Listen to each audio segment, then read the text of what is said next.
diskarte o diploma. Hindi sapat ang diploma para yumaman. Ngunit hindi din sapat ang diskarte para magtagumpay sa buhay.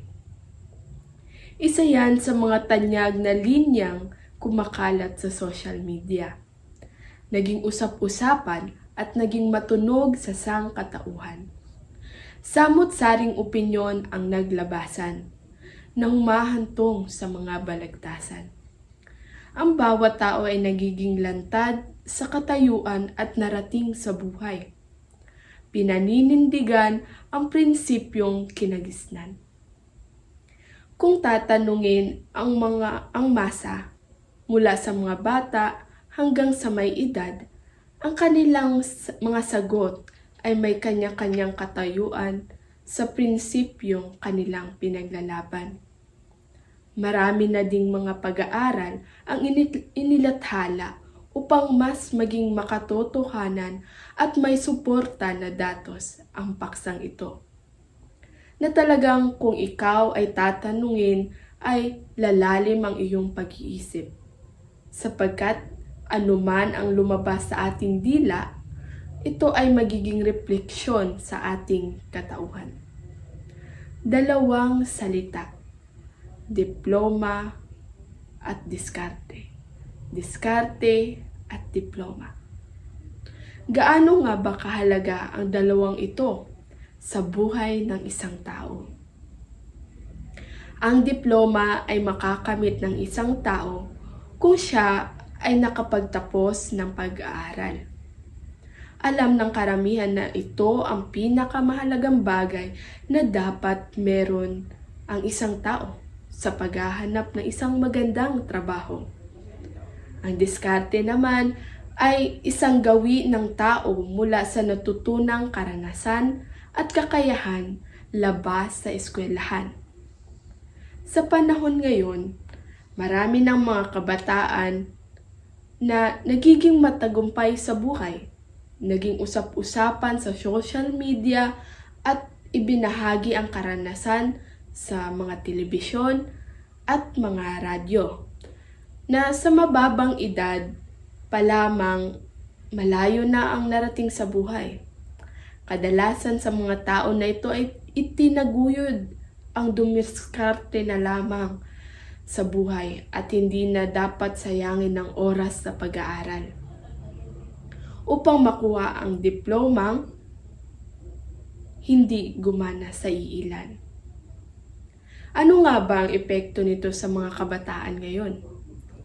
Ayon sa Philippine Statistics Authority, ang bilang ng mga kabataang huminto at hindi na nag-aaral ay nasa 3.1 milyon o 14.0%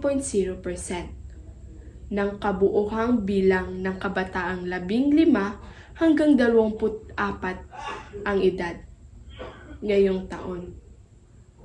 Ang mga kabataan ngayon ay madali nang maimpluwensyahan ng social media. Kaya't nakakain ng kanilang mga isipan ang opinyong dumiskarte na lamang at huwag ipagpatuloy pa ang pag-aaral. Naging bukas ang mga ganitong sistema at piniling makibaka nang hindi pa rin nawawala ang pangarap na magtagumpay at umahon sa kahirapan. Ngayon, ang mga tao ay nagsusumbatan kung ano nga ba ang tatahaking landas. Diploma o diskarte, na para bang isa itong kompetisyon dapat ipanalo. Ngunit natutunan kong ang dalawang ito ay parehong mahalaga. Lahat tayo ay may kanya-kanyang gusto sa buhay at hindi lahat ng tao ay may pribilehiyong makapag-aral. Nasa tao na kung tatahakin niya ang landas ng may diskarte upang makuha ang diplomang pinapangarap ng karamihan. Naniniwala ako na may mga kaalaman na hindi natin makukuha labas ng paaralan. at mga kakayahan na sa labas ng paaralan lamang natin makukuha. Habang may pribilehiyong binibigay ang pamahalaan, magsikap tayo at hindi magsawang matuto upang ang diploma ay masabayan ng diskarte sa buhay.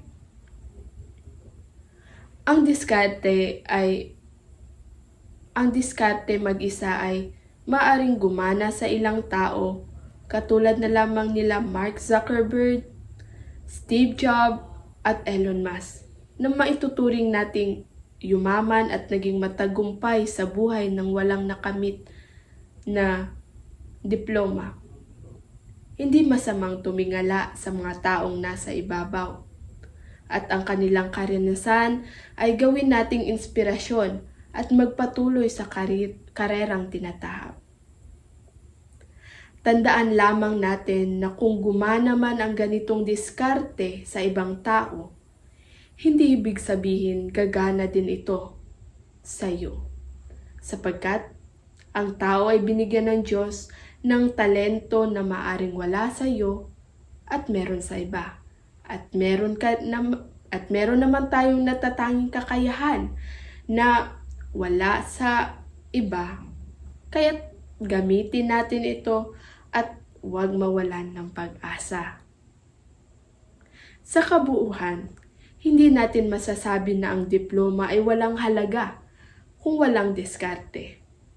At ang diskarte naman ay walang halaga kung walang diploma.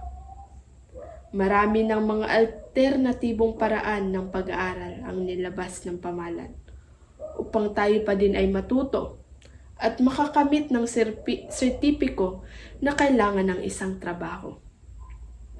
Kaya't habang may pribilehiyong binibigay ang pamahalaan, magsikap tayo. At ulit, hindi tayo dapat mawalan ng pag-asang matuto. Sapagkat habang tayo ay nabubuhay, walang katapusan din ang ating pag-aaral. At mas madaling mabuhay kung may alam sa isang bagay. Respeto lamang sa bawat opinyon ng tao ang kailangan. Sapagkat lahat tayo ay may iba't ibang kahulugan ng salitang tagumpay. May mga taong umunlad sa diploma, may mga taong umuunlad sa diskarte. Bawat isa sa atin ay may kanya-kanyang paglalakbay sa buhay. At kung anuman ang resulta nito, ay dapat nating ipagmalaki sa sarili nating kahulugan ng tagumpay.